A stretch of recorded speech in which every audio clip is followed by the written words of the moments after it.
Whenever we greet people, not just here, but out in life, commonly one of the things you'll say to someone is, hey, how's it going? And generally, when you ask that question, someone will say to you, fine or good. Sometimes they come up with something else. This morning, I said, hey, how are you doing? And the guy responded, I'm groovy. And I was like, nice. And he said, I'm bringing it back. And I said, that's awesome. So I think we should help bring it back. Next time someone asks you how you're doing, groovy is the appropriate and best response. So go with that. I have noticed, though, over the past couple of years, there's another word that is starting to become a common response when someone asks you how you're doing. And maybe this is a word you use sometimes. Maybe it's a word you've heard someone else use, but you might say to someone, hey, how are you doing? And their response will be, I'm busy. You guys feel busy ever? I've noticed more and more people saying, I'm really busy. And in fact, we ask each other sometimes, hey, are you keeping busy? Like, that's the most important thing you can be doing, right? Are you keeping busy? Because if you're not keeping busy, there might be something wrong with you. And we get into these conversations, you've been here, where people start to out-busy each other. I'm super busy. I've got to go here. I've got to go there. I've got to do this. I've got to do that. And the next person's like, oh, you think that's busy? Let me tell you how busy I am. And they're going around the circle like I am super, super busy. And you're thinking, I'm really not all that busy. And it gets to you and you're just like, yeah, I'm busy too. Because you're afraid to say I'm not busy because busy is this virtue in our world. And the funny thing about it is we all know this isn't great. We all know that too much busyness is bad for us. That the busier we get, the more stressed we get, the more anxious we get, the more tired we get. Busyness is not always good for us, and yet we love to be busy. And we just get busier and busier and busier. Why is that? I think one of the best ways to figure out a problem is to ask why. Over and over and over again. Because when you ask why several times in a row, it really helps you get to the root of the problem. So if I was going to unpack this busyness question this morning, I might say, why are you so busy? And the response would be, well, I guess I'm just so busy because I've got a lot going on. Well, why do you have a lot going on? I guess because I have a lot on the calendar. Well, why do you have a lot on the calendar? I suppose it's because I say yes to too much. And now we're starting to get to the root of it, aren't we? That one of the reasons we're so busy is because we say yes way too often. And so we keep going, well, why do you say yes so much? And there's a couple of different possible answers here. One answer might be, I say yes so much because I don't want to disappoint people. I'm sure we've all experienced that. Sometimes as a parent, this is hard because our kids want to do all this stuff. I got to play in 6 sports and I got to be in the school play and I got to be on the quiz team and I want to be on the robotic team and I want to have a job and I got to do all this stuff. And his parents were like, well, I don't want to disappoint my kids, so I just say yes to all of it and I've got to drive them everywhere and that's why I'm so busy. And the reason we don't want to disappoint our kids is because we want our kids to like us. By the way, we're going to talk a lot about this in a couple of weeks when we get to our How to Raise the Serial Killer series. You're not going to want to miss that between Mother's Day and Father's Day, all right? But this is one of the reasons we're busy is because we can't say no. Another reason is just other people we don't want to disappoint. And the reason we don't want to disappoint people is because we want their approval. And so sometimes we will run ourselves ragged doing things we know we don't need to do, we know we shouldn't be doing, that have no benefit to us just because we want more people to approve us. Another reason why we might say yes too often is because we want more stuff. Right? If I work a little bit harder, if I work a little bit more, if I just work at the right things, then I'm going to make more. And if I make more, I can get more. And because I want to get more, I'm going to work more. And we just keep going and going and going. I want to have more of this, so I better work harder so I can have more of this. And so we just keep saying yes over and over and over again so that we can get more. More, more, more. I want to challenge your thinking on this a little bit this morning, okay? I wonder if when we are so busy, like busy to the point of being overwhelmed, when we're so busy because we're chasing more, because that's what busyness is. Busyness often comes from the endless pursuit of more. When we're so busy because we're so busy chasing more, haven't we, even if it's subconscious, haven't we in effect rejected the provision of God? When I keep thinking I need more, have I not somewhere deep inside concluded that God isn't enough? You see, there's two questions I want you to think about in this concept of busyness, okay? Question number one is, do I need more? And question number two is, do I have enough? And I don't know if you noticed this, but you can't say yes to both. You can't say, yes, I need more, and yes, I have enough. Because if I need more, I don't have enough. And I can't say, yes, I have enough, and still need more, because if I have enough, I don't need more. Last night, Marianne and I went out to eat, and if you didn't already know how old I actually am, we shared a fried bologna sandwich. I feel like at this point, we should just, move to Florida and, retire there. We went home afterwards, had some warm milk, and we were in bed by 6. That second part's not true. But we did share a fried bologna sandwich. And so the waitress said, well, I will cut it in half and bring you 2 plates. And we were like, that's awesome, thank you. So she brought the plates out and she set them down, and I looked at Marianne and I said, she gave you more than she gave me. And Marianne said, no, she didn't. I said, yes, she did. Look, your sandwich half is more than half, so it's not a half, it's more than mine. And she definitely gave you more fries than she gave me. And this really bothered me because, you just look at the two of us, you know who eats more. And I said, she gave you more than she gave me. And Marianne said, well, do you have enough? Like, You see, because if I say I have enough, I can't ask for more later. But if I don't say I have enough, then I'm kind of being greedy, right? Because I did have enough. I don't need to eat that much. And we had already had pretzel sticks and nachos and salsa.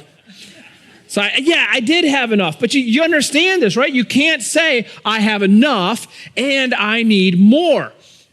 So if I say I believe that God always provides, right? This is what we say, God always provides. I have enough in Jesus. And then I spend 6 days out of the week chasing more. Do I really believe that God is enough? Did you know the Bible never tells us to be busy? The Bible never commands us to be busy. Now, it tells us to work. It says that work is a blessing. It tells us to work diligently. But it never tells us to be busy. It does tell us to be still. It does tell us to rest. It does tell us to take a break. In fact, the 4th commandment is work 6 days and rest the 7th. And that's kind of why for the next 4 weeks, we're going to study Sabbath together. That's the 4th command. Remember the Sabbath, to keep it holy. And we're going to really dig into this topic and talk about what it means to put your life on pause for a time and why that's so good for us and why it's something that God wants for us. But today we're going to start really by just exploring the foundational principle of Sabbath, the foundational principle of rest, and it's this, that God has already given us enough. We don't need more because we have enough. And to study this, we're going to look at Exodus chapter 16. So Exodus chapter 16 is about the children of Israel. Let me give you some background, okay? So remember, Abraham had a son named Isaac, who had a son named Jacob. Jacob had 12 sons, and one of them was Joseph. They sold Joseph into slavery. He went down to Egypt. Eventually, they all followed him there to escape a famine. Joseph rescued them, and they stayed in Egypt. All the sons of Jacob had sons who had sons who had sons who had sons. And for a long time, they lived in Egypt, having more and more sons, growing into a nation until they got so big that Pharaoh, the king of Egypt, said, there's too many of them. Let's make them our slaves. So then for 400 years, the children of Israel, the descendants of Jacob, were slaves in Egypt. And they cried out to God to deliver them, and he sent Moses. And Moses came, and you remember the story of the 10 plagues, and Pharaoh kept saying, I won't let you go, I won't let you go, I won't let you go, until the 10th plague broke him, and he said, fine, you can go. And they left, and miraculously they crossed the Red Sea on dry land, and now they find themselves on the other side of the Red Sea, out of Egypt as free people. What's next? And Exodus is really all about God rescuing his people and then teaching his people how to live as a free nation. And that's where we pick this up in Exodus chapter 16. So Exodus chapter 16, verse 1. If you guys have your Bibles, you can open them there.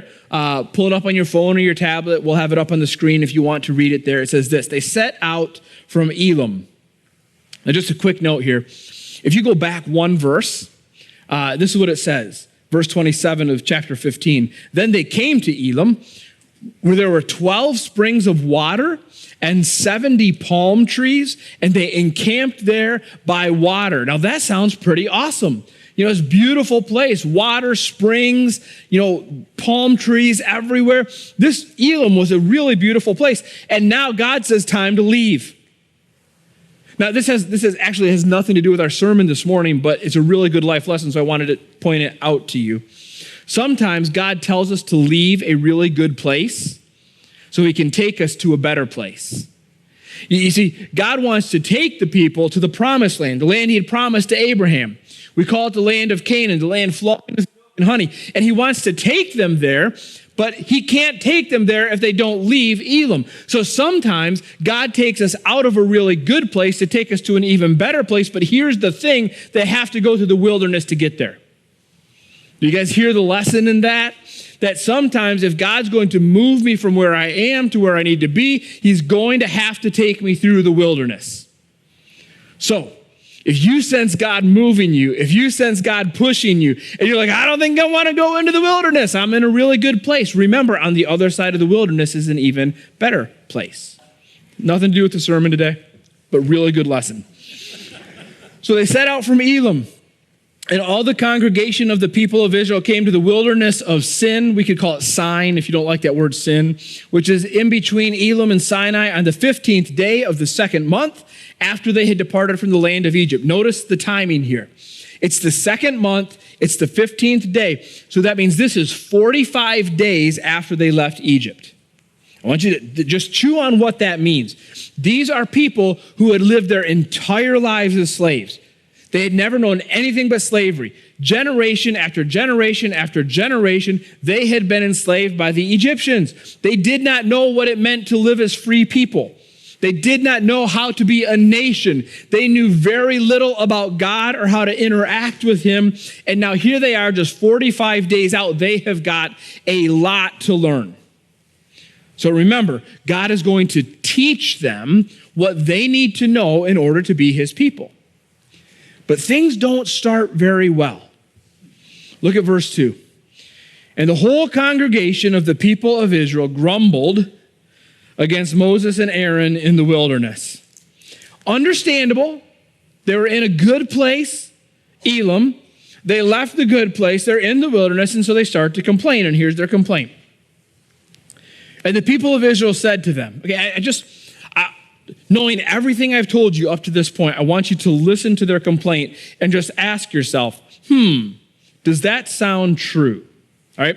And the whole congregation of people, they complained, and the people of Israel said to them, would that we have died by the hand of the Lord in the land of Egypt, when we sat by the meat pots and ate bread to the full. For you have brought us out into this wilderness to kill this whole assembly with hunger. So their memory of Egypt is sitting out on the back deck having a barbecue baking bread, right? Oh, you guys remember when we used to sit out and just sit by the meat pots and eat bread? And listen, I like a good meat pot as much as the next guy. All right? I love to eat my meat pot. But the thing is, they were slaves. They were abused, they were beaten, they were tortured, they were killed. Pharaoh didn't even give them what they needed to build the stuff he wanted them to build. When they started to have too many babies, he commanded the midwives, if a baby boy is born, you need to kill the baby boy so they don't grow more powerful.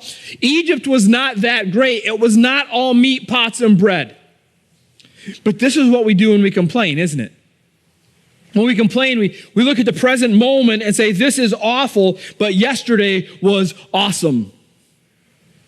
Even though yesterday was not nearly as good as we think it was, and today is not nearly as bad as we think it is. This is what we do when we complain. And I know some of you are like, yeah, that's it exactly. I hate when people do that. You're like, I hear a lot of complaining, and it just bothers me because I'm not a complainer. I don't complain. Now, sometimes I have to tell the truth. Right? And sometimes when I have to tell the truth, it's a little bit negative, but that's not complaining. That's just truth telling. And if that's you, I get it because I'm the exact same way. I don't ever complain. I do have to tell the truth sometimes, right? Nah, maybe not. Let me just give you 2 quick tests that you can use on yourself, not to be used on others, to use on yourself, to determine, am I complaining here or am I telling the truth? Here's test number 1.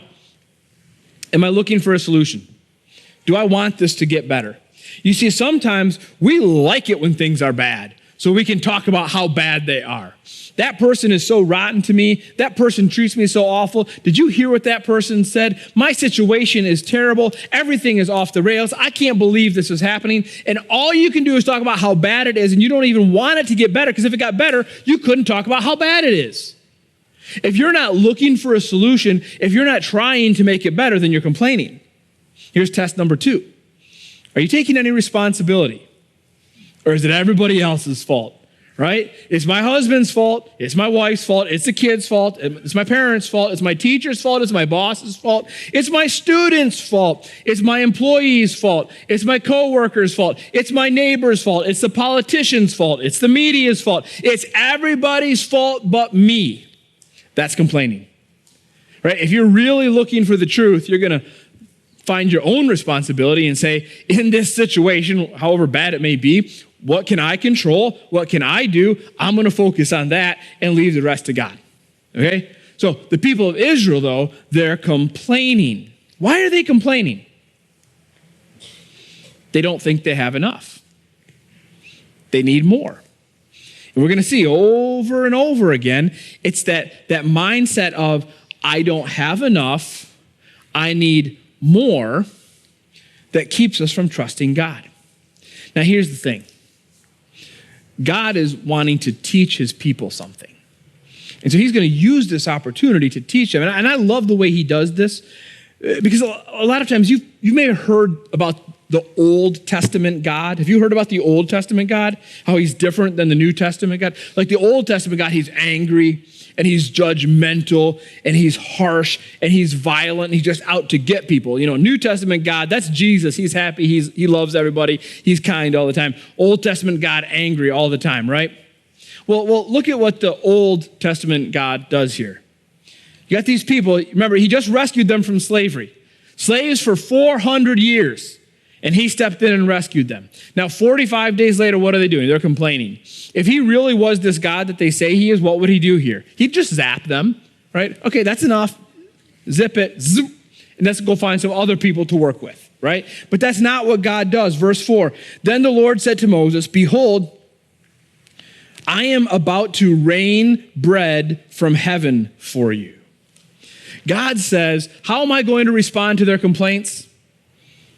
I'm going to provide for them. I love this. The Israelites did not earn God's provision. They did not deserve God's provision. And yet God generously provides. He says, I'm going to rain bread from heaven. Now, if you read on in the chapter, this bread is called manna. And we don't know exactly what it was, but I in my mind, I always think of it like as some kind of like floury, doughy kind of substance, because they could bake it or they could boil it. And it says they made it into wafers that were kind of sweet like honey. So I'm trying to think in my mind, what would be a wafer sweet like honey? Honeycombs. So this must have been honeycombs, which would be totally awesome if honeycombs rained from heaven. All right, so it's something like that. God says, I'm going to rain down bread. I'm going to bring provision to you, because he wants to teach them this principle. Now remember, they're 45 days out of Egypt. They hardly know anything about God yet. They're still learning. They know he's a deliverer, but that's about it. And now what he's teaching them is he is also a provider, because the principle here is God is the great provider, and he can always be trusted to give us everything we need. That's the principle. Now, he hasn't even given them the 10 commandments yet. There's no commandments yet. He's just teaching them, this is who I am. I am your provider. But this is true not just for Israel. This is true for us also. For Israel, God rained down bread from heaven.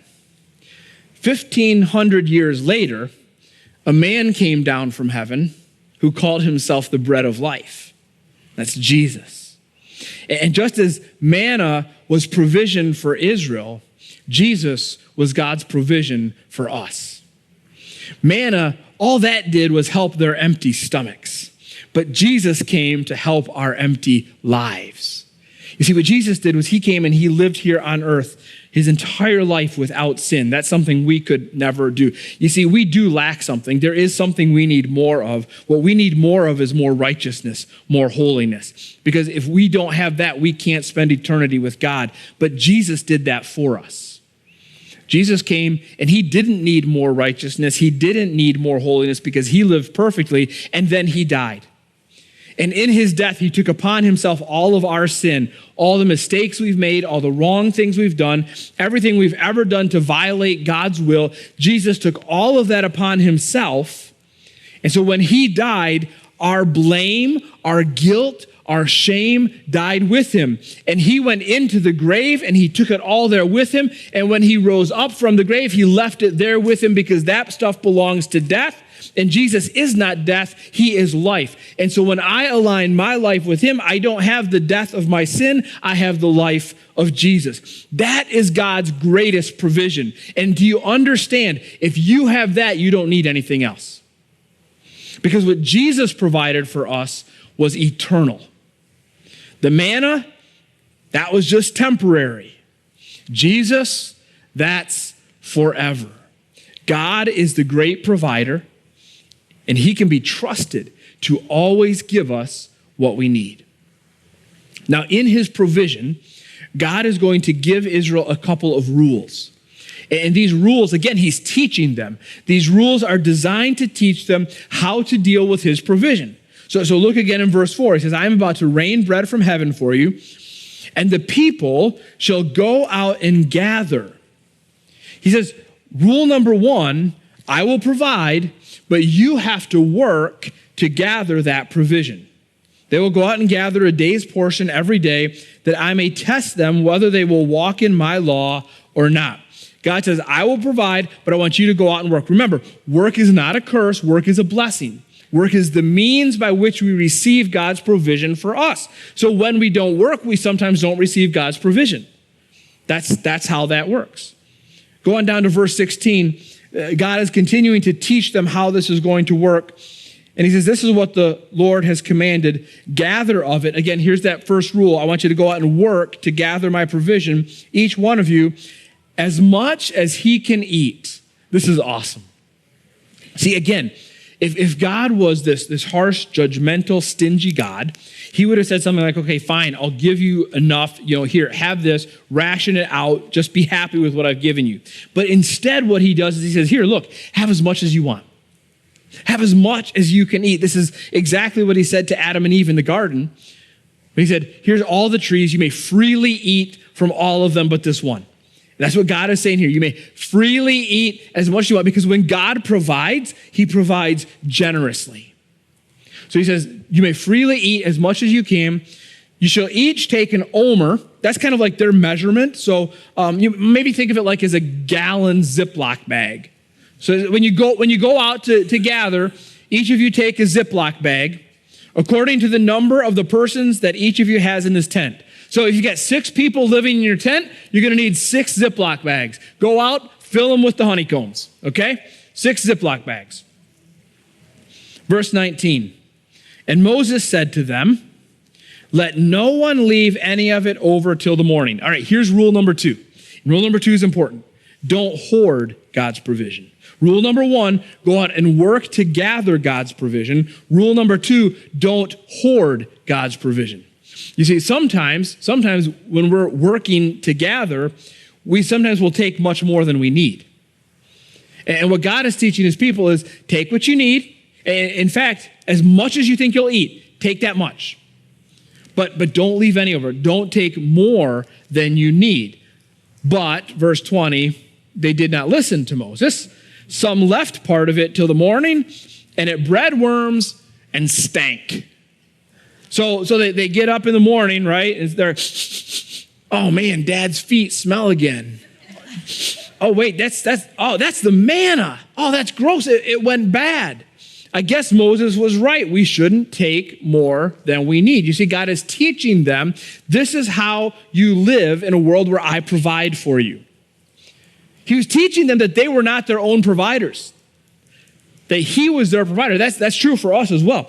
We are not our own providers. God is our provider. We work to gather his provision, but we are not to hoard it. Now, this reveals a little bit about these two extreme attitudes we take towards work sometimes. There are some people who take the extreme attitude towards work of, I don't want to work, right? You know what? I'm just going to live in my parents' basement. I'm going to play video games, and I'm going to eat mom's meatloaf. I'm going to let everybody else provide for me. I'm not going to work. That's one extreme, and that's not right.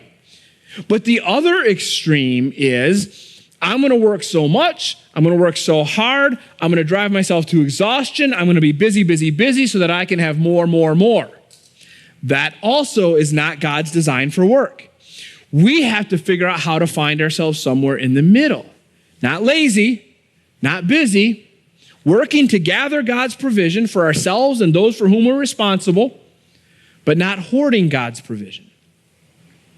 And now that God has kind of laid down these principles for the people, right? He is the great provider. He can always be trusted to give whatever we need, to give us enough.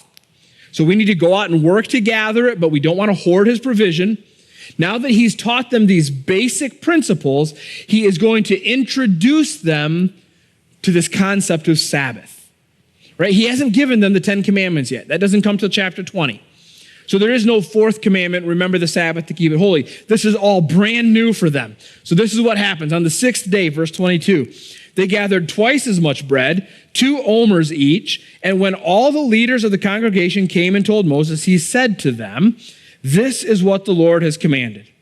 Tomorrow is a day of solemn rest, a holy Sabbath to the Lord.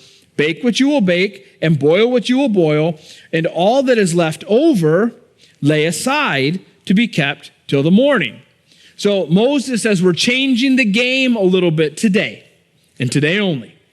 On the 6th day, there's going to be more manna for everybody. So go out and gather more, because tomorrow there's not going to be any. So gather more than you need today so you'll have enough for tomorrow. And then today you bake it, you boil it, you do what you want with it, set it aside, and don't worry, it will be good in the morning. So the first 5 days, don't take more than you need. If you do, it's going to go bad. The 6th day, take a double portion. Don't worry, it won't go bad. And guess what? It didn't.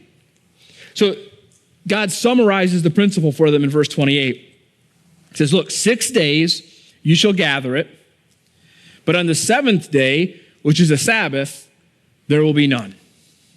This is the Sabbath principle, all right? And you got to come back for the next 3 weeks, because we're going to keep unpacking it for the next 3 weeks. But this is the Sabbath principle just as a foundational principle. Work 6 days, do something different on the 7th. They come back next week and then the 2 weeks after that to understand what that different thing is. But for today, it's just this. Work 6 days, do something different on the 7th. What's the reason for this? Because God is teaching that he will provide. Look, if you will go out and gather what I provide, then you will have enough that you can rest. That's pretty cool. This is how God's provision works. Go out, work 6 days, gather what I provide. I'll make sure you have enough. And if you work hard for 6 days, you will have enough to rest on the 7th. That's the rule. But this is the children of Israel we're talking about. Right? They're the ones who are griping and complaining 45 days in. They're the ones who struggle to obey all the time, and they're going to struggle to obey this. Verse 27, on the 7th day, some of the people went out to gather. Why? Like, you have enough, right? Why did you go out to gather? You have enough. But they found none. And the Lord said to Moses, how long will you refuse to keep my commandments and my laws? God just like, when are you going to learn? I gave you enough. Why are you looking for more? What a great question that is, isn't it? I gave you enough. Why are you looking for more? And maybe that's a good question for us too. Maybe the question for us to be thinking about today is, God, if you've given me enough, why am I looking for more? Yeah, why am I? There's a lot of reasons why we don't think we have enough, right? I think one of the biggest ones is that we compare ourselves to others. Do you ever play this game? You look around and man, they have got a great house. Did you see that guy's car? Man, her family is so amazing. Their kids are so beautiful. Man, she's got the most incredible job. That guy's life is amazing, right? And we look around and we compare ourselves to others. And have you noticed this? That when you compare yourself to others, most of the time, you focus on the people who have more than you, not the people who have less than you. That's crazy to me because most of us are in the top 10% of wealthy people in the world. Like 90% of the world has less than us, and we focus on the 9% above us. Why do we do that? It's just ingrained in us. You know, this is how people control you. This is why commercials work, right? What does a commercial do? It forces you to compare yourself to somebody else. So they put somebody on the screen that is better looking than you, or is in better shape than you, or has more than you. And they say, look at this person, compare yourself to this person. You don't measure up. But take this pill for just $9.99 and you'll have everything you want. And you're like, they're right. I don't measure up. But if I take that pill, maybe I will. This is what politicians do to us. They get us to compare ourselves to others, right? Your group, you have less money than that group over there. So vote for me. Did you know that my opponent is giving more money to them and not to you? Did you know that over here, they support this group of people, but they don't support you, right? We're going to force you to compare yourself. They have more, you have less. That's unfair. You're like, yeah, that is unfair. This is what comparison does to us. We look around, we see other people who have more, and because they have more, we think we don't have enough. That's not true, right? Somebody can have more than me, and I can still have enough. But I believe the lie. They have more than me, so I don't have enough. So what am I going to do? Well, I'm just going to work harder then. Right? I'm going to work harder so I can have more. If I make more money, I can buy more stuff, and more stuff is the route to enough, right? No. More stuff will never give me enough. God does not want you to be overwhelmingly busy. I think that's why Jesus said you can't serve God and money. Because money is like the symbol of more in our world. I think that's why more than 50 times in the Bible, it tells us that God is our provider. I think this is why Paul wrote in Philippians 4, my God will supply all your needs. God doesn't want you to be overwhelmingly busy because he wants you to trust his provision. He wants you to trust that you have enough. Now, I know some of you are saying, David, it's easy for you to stand up there and tell me that I have enough. But you don't know what's going on in my life. You don't know what I'm missing. You don't know what I'm lacking. And you know what? That's true. I don't. I know that there are some people here, there are some people watching who have a lot more than me, and there are some people who have a lot less than me. I don't know what you have. I don't know what you don't have. So how can I say that you have enough? Well, because if you have Jesus, you have enough. Do you understand? If you have everything in this world, but nothing in the next, it's of no benefit to you. And if you have nothing in this world, but everything in the next, That's really all that matters. And the difference between this world and the next is Jesus. So you can work as hard as you want. You can be as busy as you want. You can accumulate more and more and more and more. But if you don't have Jesus, you will leave it all behind the moment you leave this world. Or you can work to gather God's provision, and you can trust Jesus that in the next life you will have far, far more. You have enough if you have Jesus. Let me really quickly, I promise it'll be quick, wrap up with you by giving you 4 things you can do this week to help you focus on your enough, because you have enough. Here's number 1, practice gratitude. All right? Work on saying thank you. The more you say thank you, the more you focus on what God has provided. This is why I challenge you all the time, begin and end your day with gratitude. Start and end by just realizing what God has given you. And if you wake up and you can't think of any reason to be grateful, just be grateful that you're awake. God, thank you for the oxygen. And when you go to bed and you're like, this has been a rotten day, I can't think of any reason to be grateful tonight. Just be grateful that you got through the day. And you're going to sleep and have another chance in the morning to be grateful. Because when we practice gratitude, we focus on God's provision. Number 2, work where you can. View work as a blessing, not a curse. Because work is how we receive God's provision. Now, don't work to get more. Don't work so you can get more, right? Because that will never end. Instead, view work as an opportunity to gather God's provision for yourself and for those for whom you're responsible. View it as an opportunity to gather provision so that you don't have to be a burden on anyone else. View it as an opportunity to gather God's provision so you can be generous to others. Work where you can. Number 3, refuse to compare. Don't go down that path.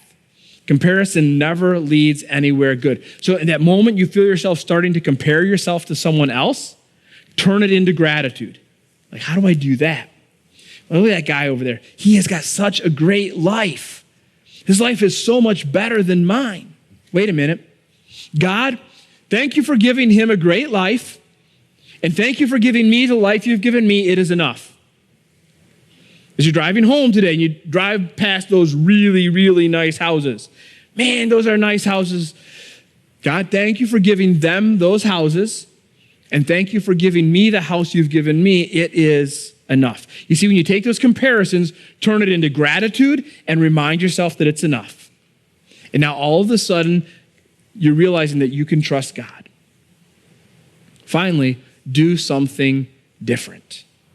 We're going to talk more about this in the next 3 weeks because this is what Sabbath is. Work 6 days, do something different. And it's in that doing something different that you really learn to rely on God. So you're going to have to come back to learn more about what that is. Let me finish by just leaving you a question to chew on, okay? Because at the end of the day, this is a trust question. It's a worship question. And so here it is. I want you guys to fill in the blank. The question is this. As long as I have blank, I have enough. Now, I know this is church, and so the answer is Jesus, right? I get it. Yes, you're all way ahead of me. You're cheating. Well done. But now I want you to really ask yourself that question and be honest, because nobody's going to hear what you're thinking inside your mind. But when you hear that, as long as I have blank, I will have enough. If it's not Jesus, what is it? Because whatever that thing is that you're putting in that blank, that's what you're trusting. That's what you're worshiping. And if you're struggling to think of it this way, let me ask the question in a different way. If I lost blank, I wouldn't have enough. If I lost my house, would I have enough? If I lost my job, would I have enough? If I lost my toys, if I lost my you fill in that blank, would I have enough? And whatever that is, that's what you're trusting. And that's what you're worshiping. As long as that's not Jesus, you're always going to be chasing more, and you will never have enough. But God gave us Jesus so that we would have enough, so that we wouldn't have to chase more, so we wouldn't have to be so busy, so that we could rest in his provision. God is the great provider. You can always trust him to give you everything you need.